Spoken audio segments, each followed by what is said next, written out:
Welcome to the Man of Recaps. This is Dexter, the full original series recap, seasons 1 through 8. Meet Dexter Morgan, a nice normal guy who works as a forensic investigator for the Miami PD. But by night he has a dark secret. He is a serial killer. Yes, Dexter has a monster inside him that needs to kill. He eventually calls it his dark passenger. But he only kills very bad people, so it's kind of okay. Dexter's adoptive father, Harry, was a cop and recognized this darkness inside him at a young age. So he gave Dexter his code to only kill really bad people. And so every few weeks, Dexter finds a target and tranquilizer needle. Being a forensic investigator, he knows how to not get caught, covers the whole room in plastic. First though, he always collects a little drop of blood. Those are his trophies. He hides them inside his air conditioning unit. Then he chops up the bodies and throws them in the bay. Dexter has a sister, Deb, who's also a cop. She's real crass and funny, and even though Dexter claims he doesn't feel emotions, he clearly cares about her. Yes, he claims he doesn't feel emotions. In all his social interactions, he's simply faking them, which ironically makes him kind of a really likable guy. Now, he's got a couple friends on the force. Sergeant Angel Batista, Lieutenant Maria LaGuerta, and his fellow forensic tech, Masuka, is super horny, always making sex jokes. But there's also Sergeant James Doakes, ex-Special Forces, keen instincts, knows something's wrong with Dexter. Dexter's got a girlfriend too, to fit in as a normal person. Her name's Rita. She's got 2 kids who Dexter actually seems to really enjoy hanging with. Her ex-husband was abusive and she's basically shut down sexually. That's just fine for Dexter. He's basically asexual. He gets off on killing. Now, Dexter is a blood spatter expert. He can tell exactly how a crime went down by the patterns of the blood. But there's a new killer in town whose bodies have no blood. Yeah, he drains them first, and Dexter's got a huge serial killer crush on this guy. He suspects this guy's working out of a mobile refrigerated truck, and when he finds an ice truck, he follows it, and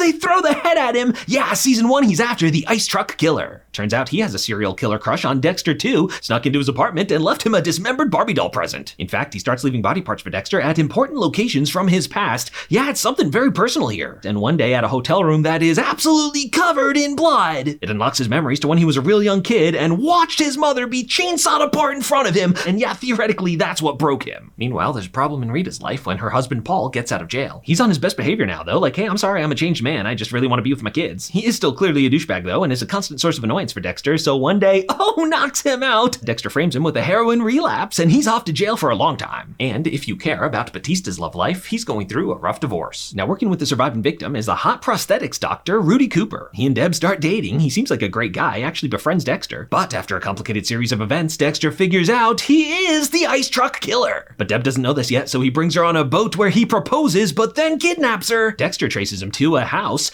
Dexter's childhood house. Turns out this guy is his brother. Yeah, his real name's Brian. He was in that shipping container full of blood with Dexter. But as he was a little older, he was a little too deranged, and instead of getting adopted by a nice family, he was sent to an institution for his life. He wants Dexter to reject Harry's code by killing his adopted sister Deb, but turns out when push comes to shove, Dexter does care about his sister Deb and saves her. They have a final brother heart-to-heart. It's tragic because this is the one person Dexter could really be himself with, but the family that raised him comes first, and Dexter kills his brother. Luckily, Dexter comes up with a good story as to why he's here, so no one knows his dark secret, except Doakes, who knows Dexter's up to something. In season 2, the new serial killer Dexter's hunting is himself. By pure dumb luck, some divers found Dexter's stash of bodies. There's a bunch down there, so they're calling him the Bay Harbor Butcher. With such a big body count, they're calling in the feds. It's master serial killer finder, Special Agent Frank Lundy. And it's not just the feds in town making killing difficult. Sergeant Doakes knows Dexter's up to something and is tailing him every night, so Dexter's gotta pretend to take up boring hobbies like bowling. But even with all that, Dexter can't help himself. He's gotta keep killing. He just changes his dump spot to further out in the ocean where the Gulf Stream will carry the bodies away. Things have gotten more serious with Rita though, but there's a problem with her ex-husband Paul in prison. Tragically, Paul dies in a prison fight, so Rita feels bad and looks for the shoe that would prove Dexter did grab him. She's also noticed how Dexter is sometimes unreachable at night and comes to the only logical conclusion. Luckily, not that he's a serial killer, but he has a drug problem of his own. So she makes Dexter go to Narcotics Anonymous, where he meets this hot English girl, Lila. Lila's a crazy artist type, likes to go around stealing things like, I can make a sculpture out of this. Talking about addiction together, he realizes that his need to kill is actually a lot like addiction, and he's like, maybe this will help. She helps Dexter realize that maybe to get over his addiction, he needs to track down the people that killed his mom and,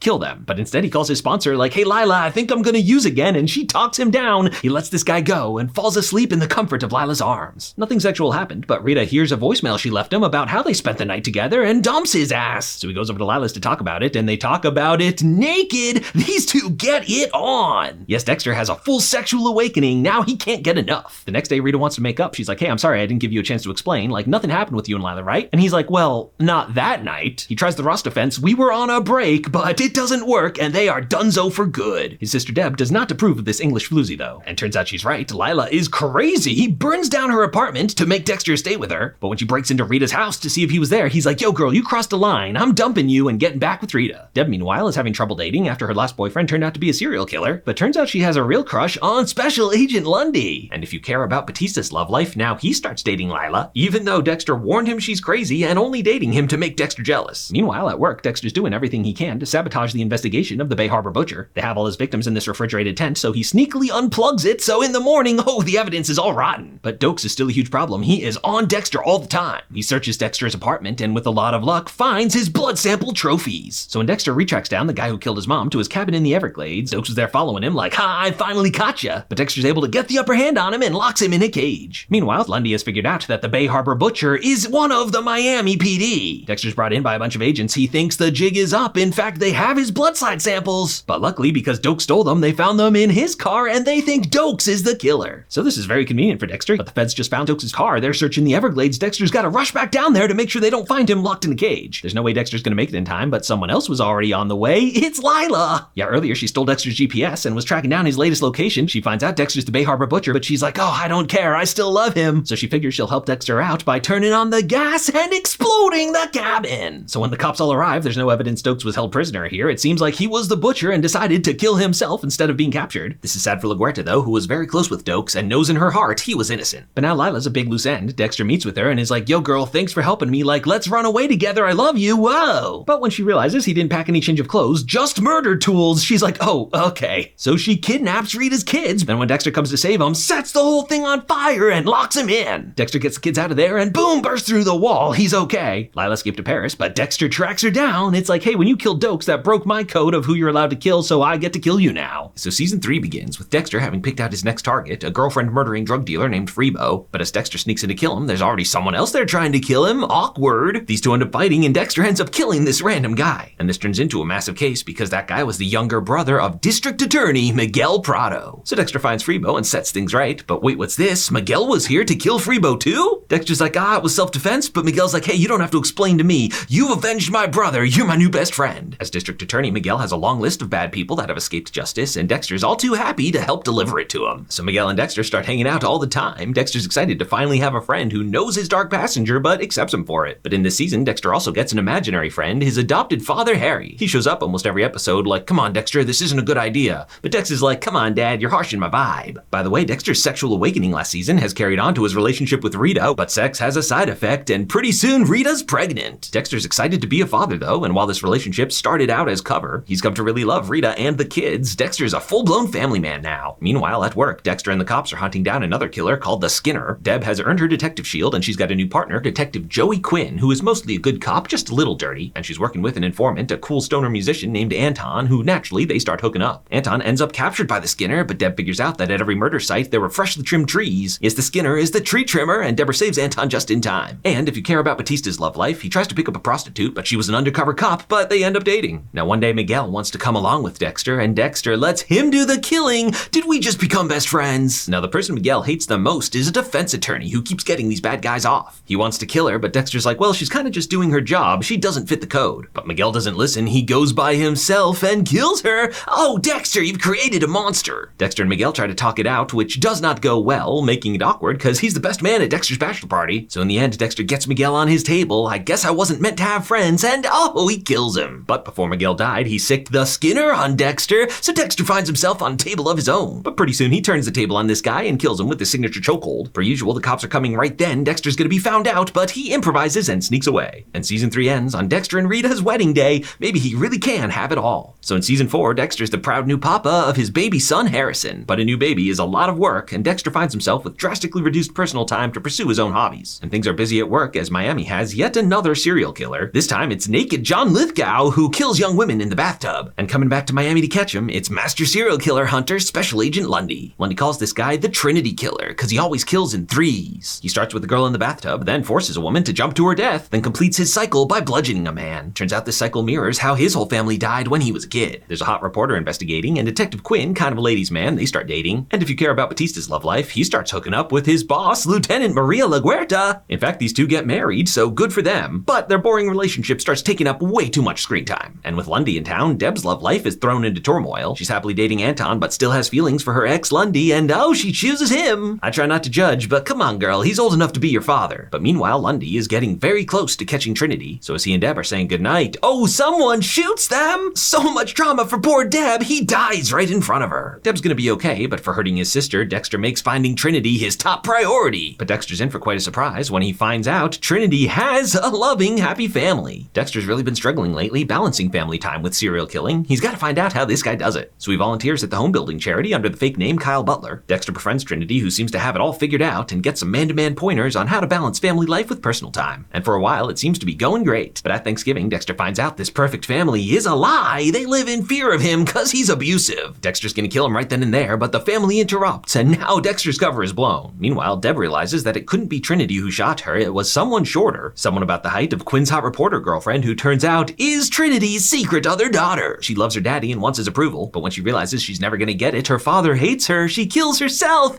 Oh, Quinn, that's rough, buddy. So now Trinity's killing Kyle Butler's looking for Dexter, but pretty soon he tracks him down and finds Dexter's real identity. So Dexter sends Rita and the baby away on a weekend trip to the Keys. I'll join you after work today. The cops finally find Trinity's house, but he thinks he got away. But he didn't get away from Dexter, who tracks him down and finally kills him. He helped Dexter learn that he's not a monster. He loves his family. They're the most important thing in his life. So he's excited to join him on the trip, but turns out Rita came back home because she forgot something. And while Dexter was out hunting for him, Trinity came here and killed Rita. No! Dexter's infant son Harrison's mother murdered in front of him, just like Dexter. Oh, it's tragic. So in season 5, Dexter is devastated by Rita's death. Astor and Cody were at Disney World with their grandparents, and Dexter gives them maybe the worst "I'm sorry your mom got murdered" speech I've ever heard. They go off to live with Grandma and Grandpa and are mostly never seen again. Baby Harrison is staying with Dexter though. This season he hires an Irish nanny who gets a lot of screen time, but none of it's noteworthy. Dexter's way of grieving is to busy himself with murder. He finds a lowlife who's been killing women and dumping them in barrels. But Dexter didn't check the attic where he has another woman prisoner right now. Hey, it's Julia Stiles. She's a witness to his murder, so Dexter can't just let her go, and it's awkward for a while as he tries to explain, hey, I'm a good guy, but yes, I'm keeping you hostage. Eventually, he's like, okay, I'm gonna trust you here. I saved your life, so keep me out of your story. But turns out that guy wasn't working alone. There were a whole group of them abusing her. She's like, hey, you wanna help me track him down and kill him? And Dexter is fully erect. Her name is Lumen, which of course is not a name. Dexter helps her kill one of these guys, and long story short, these two bond. Realizing someone's onto them, the Barrel guys go to remove the evidence, but oh, a random car accident, and now the Barrel Girl's case is all over the police radar. Now the truck belonged to Jordan Chase, a big-time motivational speaker. His whole motto is take it, which should be a dead giveaway. He's a rapist. He has an airtight alibi though, so the cops can't touch him, which just means more for Dexter and Lumen. First they get his head of security, who is also in on it, and it's nice for Dexter to have someone there like, yeah, you're doing a good thing here. In fact, Lumen wants to kill the next one herself, so Dexter shows her the ropes, and she,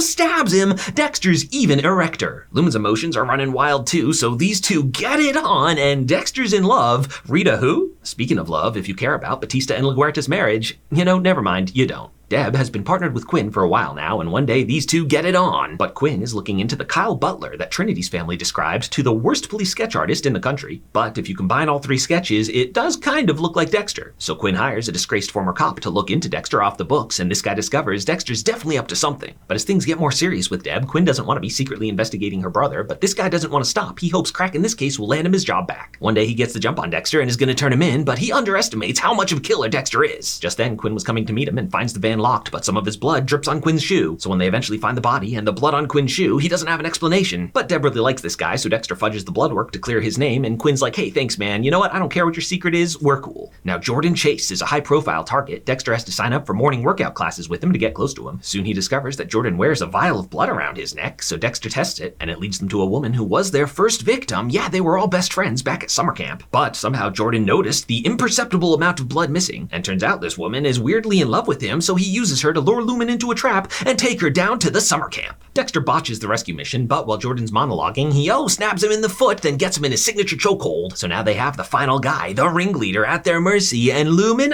gets her revenge. Now Deb is a pretty good detective and has figured out that one of the escaped Barrel girls is hunting down these guys with a male friend, and she finds the summer camp just in time to discover Dexter and Lumen behind a conveniently opaque tarp. But Deb decides these guys deserved it. I'm gonna let you go. That was a close one, Dexter. And so Lumen's quest for vengeance is over. She and Dexter can live happily ever after. But in the morning, she gives him the sorry I'm dumping you look. She's like, hey man, the revenge murder spree was fun, but I gotta go back to my normal life. And so it's sad for Dexter. He thought he finally found someone who could love him despite his dark passenger. But that was too good to be true. Dexter's destined to be alone. So in season 6, Dexter's in single dad mode, and when he considers sending Harrison to a Catholic preschool, this season becomes all about religion. Dexter befriends ex-convict turned body shop owner, Brother Sam, played by Mos Def, who's a religious leader for the community. He's like, hey man, you may have a dark passenger, but God's light's still inside you. But when he gets killed, Dexter does not turn the other cheek. And the villains this season are religious too. Crazy old Professor Geller is the mentor to Travis, played by Colin Hanks. They are the doomsday killers hoping to bring about Armageddon by killing people in these Book of Revelations tableaus. With Dexter's serial killer radar, he quickly discovers Travis, but when he gets him, he realizes that this kid has just been brainwashed. It's Professor Geller he wants. So he convinces this kid to reject his old mentor and help Dexter find him and kill him. Meanwhile, if you care about Batista and LaGuerta's marriage, actually they split up. They decide they're better as just friends. But Deb and Quinn have gotten more serious. In fact, one day he proposes, but it's like, bro, we never even discussed marriage. You can't just spring this on a girl. And so these two break up. Quinn does not handle the breakup well. He goes on a season-long bender and is basically way out of line. Meanwhile, LaGuerta is promoted and Captain Matthew's pick for the new lieutenant of homicide is Deb. Yeah, she's really young, but soon proves herself to be a great lieutenant. She just needs to learn not to curse on live TV. To handle all this new stress in her life, Deb starts seeing a therapist who needs her license revoked because she says, hey, the root of all your problems is you're secretly in love with your adopted brother Dexter. No, come on, we are not doing this plotline. Another way you can tell there are no female writers left on this show is the way Masuka's new intern acts. She's into serial killer stuff, but she puts the ice truck killer's hand up on eBay to make some extra cash, so Masuka's gotta fire her. His next intern's this nerd named Lewis, who's a real computer whiz. He hits it off with Jamie, who is Batista's younger sister and also Dexter's new full-time nanny. Now he's a video game designer and wants Dexter's input on his new game where you play a serial killer, but Dexter shuts him down hard like, hey, who would want to be a serial killer? But turns out Lewis has some secrets of his own. He's the one who bought the ice truck killer hand and he mails it to Dexter as part of his revenge plot. More on that next season. So now Dexter and Travis are hunting down Professor Geller, but Dexter finds that Geller's been dead for a while. Yes, it's been just Travis all along. It's a psycho situation. So Travis makes Dexter the victim in his latest tableau, the Lake of Fire, but Dexter's fine. Then Travis kidnaps young Harrison on the day of the eclipse, one final sacrifice to bring about Armageddon. But Dexter shows up, hey, let him go, I'm the one you want, and tranquilizes himself so he's not a threat. But Dexter was faking. He knocks Travis out and brings him to the church to kill him. Meanwhile, though, the cops were also hot on Travis's tail, and it's kind of weird he disappeared without a trace. So Deb goes down to the church just in time to see Dexter ritualistically kill him. Oh, Dexter, Deb finally gotcha. So season 7 starts right there. Deb's like, Dexter, what the F? Dexter's like, would you believe self-defense? And Deb's like, yeah, it's weird you wrapped him in plastic first, but I guess. So Deb gets some gas to cover up Dexter's involvement. They burn the church down and rule it a suicide. But Deb's too good a detective for this, and she starts to remember how she was wrapped in plastic on Dexter's table back in season 1. So she searches his apartment, finds all his killer stuff, and realizes her brother Dexter is the Bay Harbor Butcher. So the siblings have a long talk. Dexter fills her in on everything, his traumatic past, his dark passenger, Harry's code. Her first reaction's like, hey, killing's an addiction for you. I'll be your sponsor and we'll get you clean. Dexter's like, yeah, we already tried this in season 2. He tries to explain to her that he's making the world a better place by killing bad people that escape justice, but Deb's not hearing it. Until there's a guy who likes to dress up as a minotaur and kill girls in his homemade labyrinth. He gets off on a technicality, so Dexter handles it his way, and Deb has to admit, yeah, that guy deserved it, so the siblings are back to a new normal. Meanwhile, one night, the new detective Mike Anderson stops a guy who's got a dead body in his trunk, and oh, he gets shot! The investigation leads to a Ukrainian mob-owned strip club, and they film at least one scene there every episode, so they have an excuse to show some boobs. But Dexter solves the case first and kills this guy himself. But this gets the attention of the big boss, Isaac Serco, because that guy was his boyfriend. By the way, Lewis is continuing his vendetta against Dexter for no good reason, and I guess he's gonna try to sink his boat, and he's in the wrong place at the wrong time. Serco kills him. So Serco and Dexter play cat and mouse all season. Eventually, though, he starts getting reckless, and the Koshka Brotherhood decides it's time to take him out. So Serco's like, hey, Dexter, help me take them out, and we'll call it even. But in the end, this other guy gets him, so Dexter buries him at sea with his love. Speaking of love, if you care about Quinn's love life, he starts dating one of the strippers. When her boss threatens her, Quinn straight up shoots this guy, then has to stage it like he shot first. But then the girl skips town and leaves him to go start a new life. That's rough, buddy. The other main plot of season 7 involves Dexter's love life when he meets Hannah McKay. Yeah, that's Yvonne Strahovski. Back in her youth, she went on a Bonnie and Clyde crime spree with her boyfriend, and he killed some people, though she never did. But they just now found some of the bodies he buried, and it's obvious to Dexter she did kill some of them. And since then, there's been mysterious deaths all around her. Seems like she's poisoning people. So Dexter's planning to kill her Instead, he kind of flirts with her and accidentally asks her on a date. It's a cute date at Santa's enchanted forest, but it takes a weird twist when he plastic wraps her naked to the table. But she's like, joke's on you, I'm into this, and instead of killing her, they get it on. She's totally unfazed that Dexter's a killer, cause she's one too. But she doesn't have any dark passenger need to kill, she just poisons people that get in her way. And so Dexter's finally found someone who knows his secret and accepts him for it. He falls in love. But Deb does not approve. She has it out for Hannah, trying to arrest her. But soon after, Deb's in a mysterious car crash. When she fell asleep behind the wheel, she's like, yo Dex, Hannah poisoned me. And when Dexter finds the proof, he's like, hey girl, I love you, but you crossed a line. My sister's off limits. He exposes her and she goes to jail. Although she immediately fake poisons herself and escapes, so she'll be back. Meanwhile, another plot this season, La Guerta is on to Dexter. Back at the church, he lost his blood slide. She never believed Doakes was the butcher, and now she knows the real one's still out there. So when the last of the guys who killed Dexter's mom is getting out of jail, Dexter's excited to finally kill him. But it was a trap. La Guerta got onto Dexter, and he barely makes it out in time. But eventually she gets some hard evidence, and the moment's here, Dexter's finally brought in as the Bay Harbor Butcher. But the evidence doesn't hold up. In fact, Dexter planted it and made it look like La Guerta planted it to discredit her. But she still doesn't let up and eventually finds the video of Deb getting gas right next to the church right before it burned down. So Dexter can't see any other way out of this. He's going to have to kill La Guerta. His father Harry's like, Dexter, you can't kill La Guerta. She's not even close to fitting the code. But Dexter's like, screw you, Ghost Dad. Don't forget, rule number 1 was don't get caught. So Dexter lures La Guerta into a trap, but Deb comes to stop him. Come on, Dexter, this is going too far. La Guerta wakes up like, Deb, do the right thing. And Deb is faced with an impossible choice. And Deb decides to shoot La Guerta. Oh, she protected her brother by killing an innocent woman and a co-worker and friend. And so that brings us to season 8, the final season. La Guerta's death was successfully covered up, but Deb is not handling it well. She quit the police force and is on a bender dating a jewel thief. Dexter tracks her down like, hey sis, are you okay? But she's like, yeah, I'm fine. I'm undercover right now as a bounty hunter. Plus, I kind of never want to see you again because you ruined my life. Fair. And so for now, life gets back to normal. There's another new serial killer in Miami, this one called the Brain Surgeon because he cuts out part of the brain. To help with this one, they bring in Dr. Evelyn Vogel, who is a psychopath specialist. In fact, she knows all about Dexter, has his childhood drawings. She's like, yeah, Dexter, I created you. Turns out Harry didn't come up with the code by himself. He went to Dr. Vogel for help with young Dex. And it was her idea to give Dexter the code, funnel his psychopathy into something good. And now she needs Dexter's help because the Brain Surgeon is one of her former patients that's after her. She wants Dexter to go kill him first. Meanwhile, Deb is continuing to spiral, so Dexter sets her up with Dr. Vogel, who tries to convince her she's not a bad person. Dexter tries to work things out between them, but she thinks the best thing to do is to run the car off the road and kill them both. Deb feels bad though and changes her mind. So their relationship is still rocky, but Dr. Vogel's like, hey, this is progress. Eventually, the brain surgeon reveals himself and Dexter takes him out. Then while dumping the body, they have a tender moment on the boat and Deb kind of accepts herself and her brother. So once again, the siblings are back to a new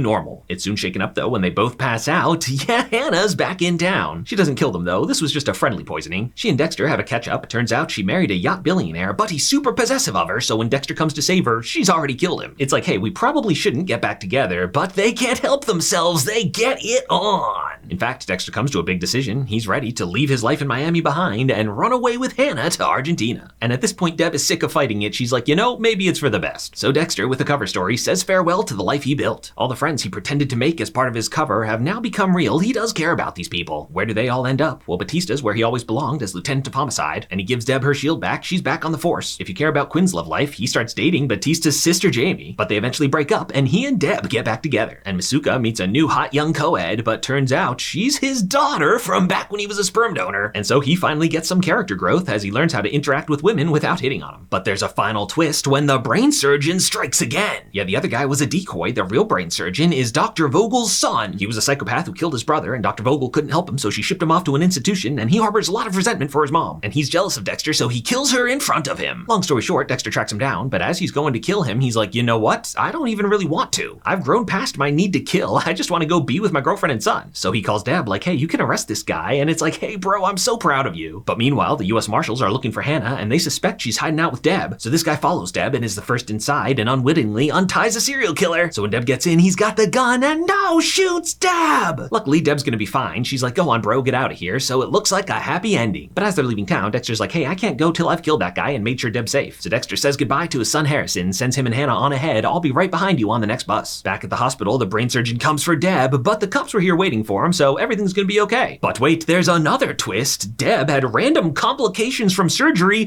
Sorry, she's brain dead. What is this roller coaster? Dexter wants revenge, but he can't kill this guy while he's in police custody, so he's like, hey, I'm gonna kill you with this pen. Yeah, he goads this guy into attacking him first, so he's able to, claim it was self-defense. self-defense. But killing him didn't bring Deb back, so Dexter comes to a resolution. He goes back to the hospital as a hurricane comes in. "I'm sorry, Deb, this is my fault, but I'm not gonna leave you like this," and he pulls the plug on his sister. He takes her down to his boat to give her the burial at sea, I guess symbolic because he feels like it's his fault, so she's one of his victims. Meanwhile, Hannah gets caught on the bus. She offers this guy a drink, but he's like, "Yo, I know you're a poisoner, how dumb do you think I am?" So she takes a play from Dexter's book and just stabs him with the needle. She's like, "Hey Dex, we're boarding the plane for Argentina," and he's like, "Cool, see you soon." But wait, Dexter, what are you doing? He throws his phone overboard. Yes, he's decided that he ruins the lives of everyone he loves and they're better off without him. So to protect them from himself, Dexter drives his boat into the hurricane. They find the wreckage, so the world thinks Dexter's dead and Hannah's stuck raising his kid Harrison in Argentina. But there's a final scene in a lumber yard somewhere cold. Yeah, Dexter survived and is living a life of solitude as a lumberjack. Yes, it's a famously disappointing ending. Instead of living happily ever after with his girlfriend and son, he's here by himself because Deb's death made him feel bad. But here we are, and that's how Dexter comes to an end.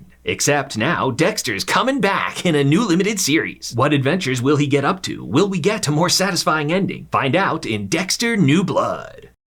If you like this recap, hit that subscribe button for more of the best recaps of TV and movies. And if you loved this recap, check out the join button and support the channel as a member.